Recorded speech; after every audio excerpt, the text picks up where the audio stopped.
I mean, you still need to know how to gain stage, you know? Yeah. Well, it's amazing how many people don't. Big time record producer. The difference is what's your foundation? How difficult it has been to lose Prince. Good morning, this is Mark Holzert. This is the VCA section. Output, output, output. Alright, here we are again at Musikmesse. I'm at the AMS Neve booth with James from AMS Neve. Thanks for coming to see us. We started chatting in front of this beautiful console, classic Neve console. We were talking marketing, pro audio and things like that. Yeah. For us, it's quite difficult because it's an old company, a traditional company, that we move very slowly. So this is where we just learned a lot already talking to you about how this stuff works. But this is why, again, really appreciate you coming over to see us, because obviously this whole fast-moving part of it, we make products for our production run is a long, long time. And so, we're lucky to have a good reputation that people come to us, but just understanding what's happening. Because we move very slowly, we're very influenced by, like people like yourself doing this kind of thing to see what you guys are up to. Yeah, I'm learning from you today. I mean, I'm thinking the company Neve has such a big heritage that you think mixing, audio, highest quality, and your mind goes Neve automatically. I would just show some real stuff, you know. What exactly are you doing inside the company? I suppose the job title is kind of product specialist. It means because it's quite a small company, everybody does a bit of everything. So you're also hands-on when a new console, so commissioning consoles, training, installation, some documentation, and there's technical sales. That kind of stuff. There you go. I think the pro audio users, they would love to see stuff behind the scenes. So nobody gets the head around the fact that when I'm doing a mix on my console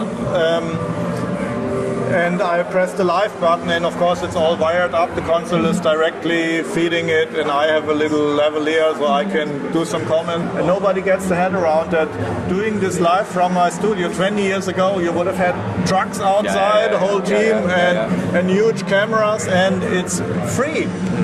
And then people still complain about they don't have enough organic reach on Facebook. What do you want? But then again, this is a result of investing decades into your craft, and training. And it's not as simple as just taking a microphone and streaming. This is decades of experience, And this is that's what you're giving for free.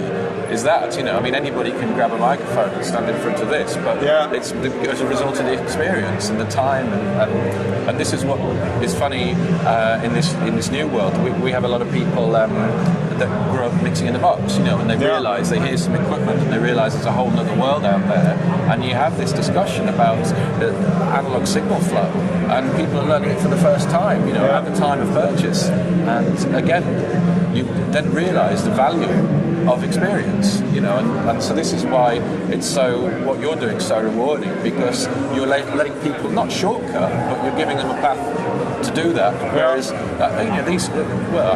have a large format console. That's day one in front of that thing is not easy, And I'm also working in a hybrid setup. Every channel is patched in as an insert in my DAW, and that's because I can press the record button and dump the whole thing in a real-time move it into the DAW, then take the session home and watch Netflix and finish the session. Obviously, I now have a huge network. People read my book, trust me. So many people I have who say, I want to buy a Neve or a SSL or a bus compressor or whatever, just so I get that pro sound. I think, especially for a company like yours, not only the cloning people, but also the plug-in people, they're doing you a huge favor. The original gets promoted all of the time, and I believe that a lot of people then really are drawn towards the original brand.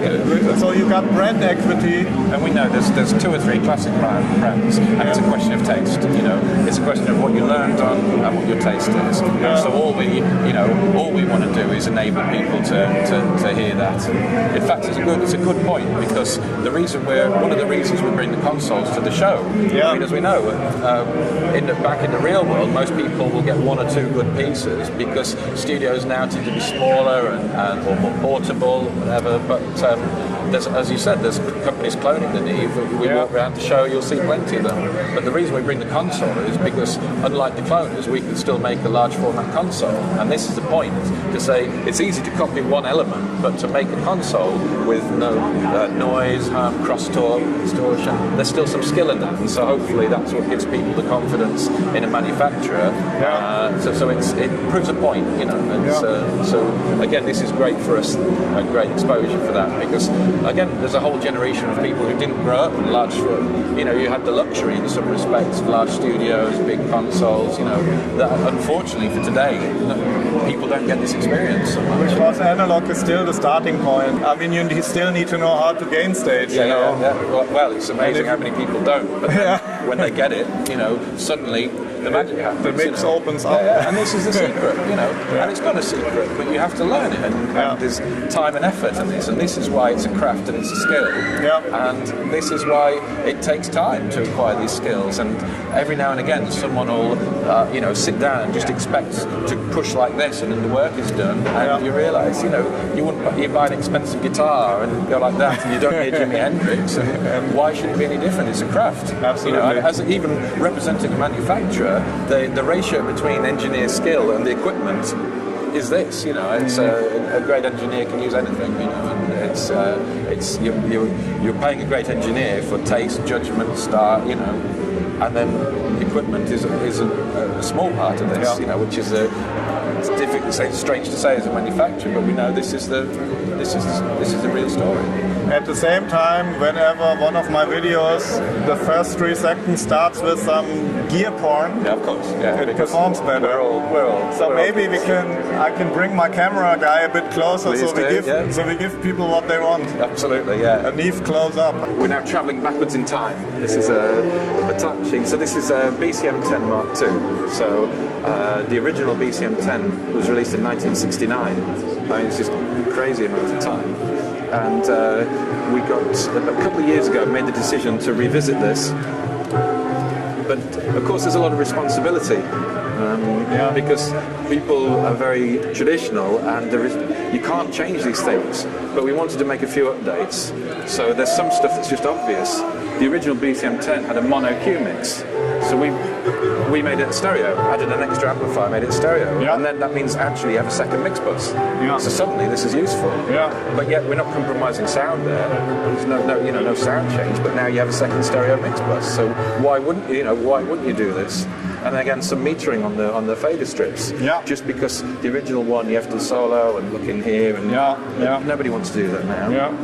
And then just improved monitor section, so you know, a bit more externals, more switching, some 500 series slots. Here you go, 500 series. That's right, yeah. And there's 2 compressor. And then again, making these 500 series too. Yeah, exactly. Okay. And then we're making these original Neve mix amplifiers. We haven't made these for decades. It took longer to come up with this than the other console, because we're working from original specifications, stuff that hasn't been manufactured for a long time. That's what the user would expect when he buys the original console, MK2 updated for today's environment. That's it. And it's a lot of commercial studios. It kind of keeps its value if you compare it to... Well, this is the thing. That's the whole thing. And again, commercial studios we've sold them to ones that were looking for the original, and then realised with this it can be supported. You know, the channels will sound the same. You know, because after 40 years of aging, you know, you have dark channels, bright channels, and they sound the same, consistent. And if there's a problem, we can send them a replacement. You know, you don't need to be best friends with your technician. You know, and constantly be, you know, having empty sections or whatever. So it's. People said you're not going to sell any of these because it's expensive, hand-built, there's a limited appeal, but people are buying it. So obviously for the kind of person who wants this, there's nothing else. You know? So I'm very confident you guys still have all the original modules around, resistors, capacitors that you get now are higher spec. Exactly. Did you look into that, how this changes the concept? I would give me your take on this. Well, it's all positive, really, because the original modules, the tolerances of the components were 20%. Yeah. So you had this variation. So you could literally have good modules, bright and dark modules, etc. Yeah. Whereas now the tolerances are much closer.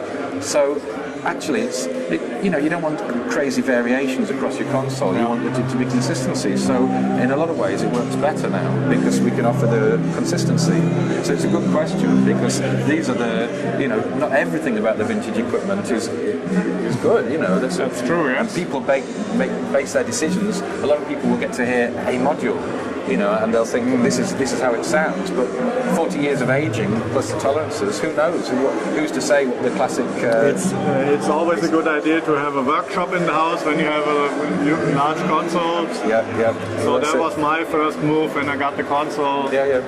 Put the workshop together. My assistant works with electronics, and he can fix stuff and recap and whatever's needed. Because it's a commitment, and it is. It's like a sports car or something like that, and you can spot the people who don't maintain their consoles. The studios when the studio business was changing and they stopped maintenance, and you'd get half the console with problems. And I mean, as you know yourself, you have to keep up to date with this. You have to, because it's a responsibility. Absolutely. So we have the same issues, but it was great to prove the point that we can still do. I mean, there's nearly 150 transformers inside this thing. It's just, why would someone buy this? But they do. The first 16 like this went to Abbey Road, and it's in use every day. So it has to mean something that people still. I mean, it's optimistic, don't you think? People still want this thing. It would be a very sad world if we couldn't still make a product like this. Which is nice most people's experience of introduction to Neve is I'm pretty sure you're selling a lot of this 500 series stuff at the moment. This is the entry for everybody. Well, this is it. Someone who wants to, as we were talking, people starting a studio, they don't have an unlimited budget, and you got to start somewhere. But if you like the sound of the Neve preamps, this is your way in.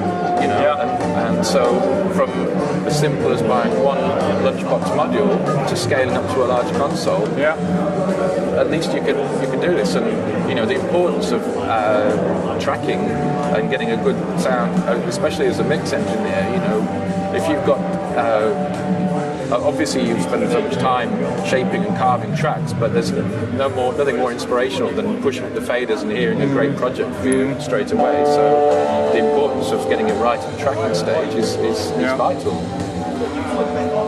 So again, our products, we move slowly compared to some of the high-tech manufacturers in this area because it's analog audio. If it works, why spoil a good recipe?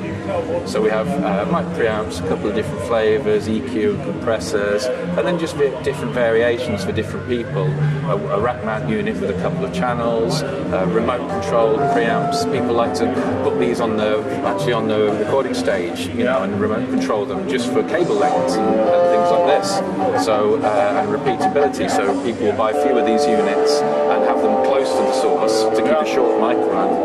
And again, great. And then the compressor's quite a famous model, the diode bridge compressor, and then the summing mixer. Because again, just for those people that working in the box and feel there's something missing, and output transformers, exactly, configuration, fader box, and people find that the panning as well. There's something different panning in the analog world, and this one has the stereo width thing, the AMS width thing, and a lot of people like that. Just so many mastering plugins now that people are doing that at such an early stage, but this that analog phase, playing with the phase to get this width, it's still a great effect. Although there's a lot of responsibility with that. It's very easy to on the stereo bus. There is responsibility. Yes. And then finally we come over to this, which is the exact opposite to that console. This is our attempt at a fast modern workflow, but with an analog heart. So this is the Genesis Black.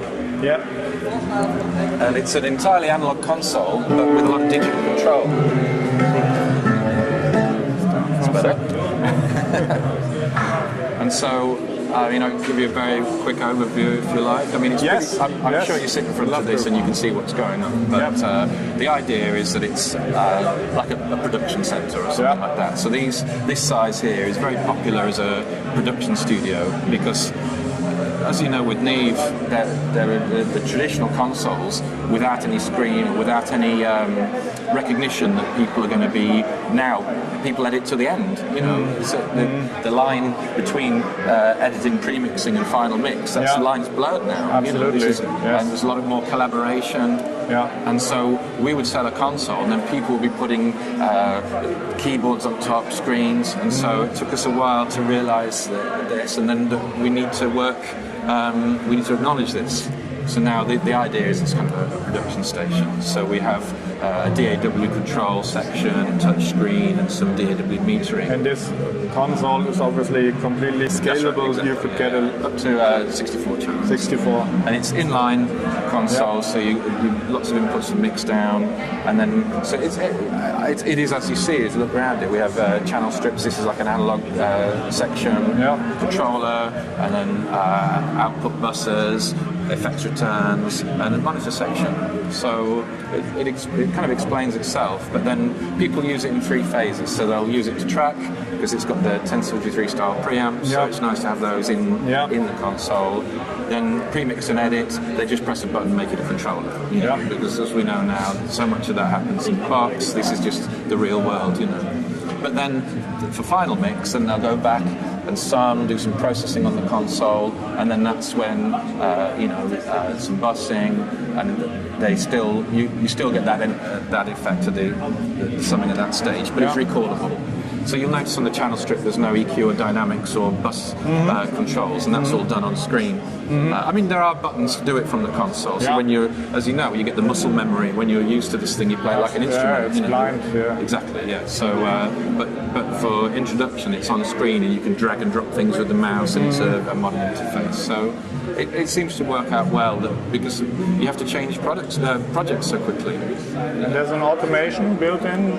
There's two. The Genesis Black is DAW based automation. You just hook it up and then you can do it from fader to DAW, or you can do your analog automation even.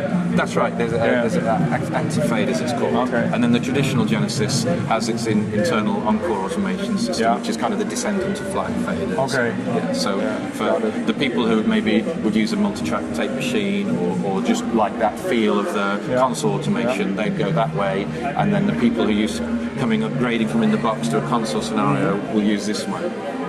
And then the great irony is that people spend a lot of money on a console or a control surface, and there's still a keyboard and mouse attached to it, because when these keystrokes are in your memory, they're burned into your mind for eternity, and so people will spend a lot of money on a control surface and there'll still be a keyboard on top of it. So this is the political decisions to put a keyboard shelf took a lot of arguments. But hopefully people find the ergonomics are good, and there's silly things like the power supply is internal, and you don't need a machine room and heavy aircon and all this stuff. So it's our take on a modern workflow. Gives you a lot of the feel of a much larger console on a small footprint. Right, exactly. Good. So that's our overview. Some history from James, who works at Neve. Yeah, okay. Well, again, a familiar story to a lot of people. I started off as a musician, very average musician, and then we went to a very bad record deal. We went to a studio one day, and it was an SSL. Funny enough, it was a big SSL 4K G Plus, and I looked along this thing, and wow, and you have these moments, and that was one of the moments. So, and this is what I want to do. Exactly, And then worked at a studio for 10 years, and then started at a local studio, better and better, and we finally got to one with the Neve. And you liked that even better. Yeah, I did. But I also learned a harsh lesson, which we were talking about earlier, that the equipment is only so part of it. So finally I had access to great microphones, a great console, but still the skill is in the engineering. And so that was a hard lesson to learn, that there was some skill and there was some craft to all this. And then when that studio closed, as so often in this industry, it was at the right time at the right place. I called the factory because we had a relationship with them, and they offered me a very interesting job, and this is why I'm talking to you right now. Wonderful. 10 years. I'm still the new boy. 10 years, still the new guy. Everyone else is 30 years. But it's good. It's a great company to work for. Great. I'm loving it. Thanks, James. Yeah, thanks for coming here to see us. on the AMS Neve booth at Musikmesse Hall 4.1. Well, it's a couple hours left. Yeah, last chance to come around, and we'll be back in a minute. Big time record producer. The difference is, what's your foundation? How difficult it has been to lose Prince. Good morning, Mark Mozart. This is the Music A section. Output, output, output.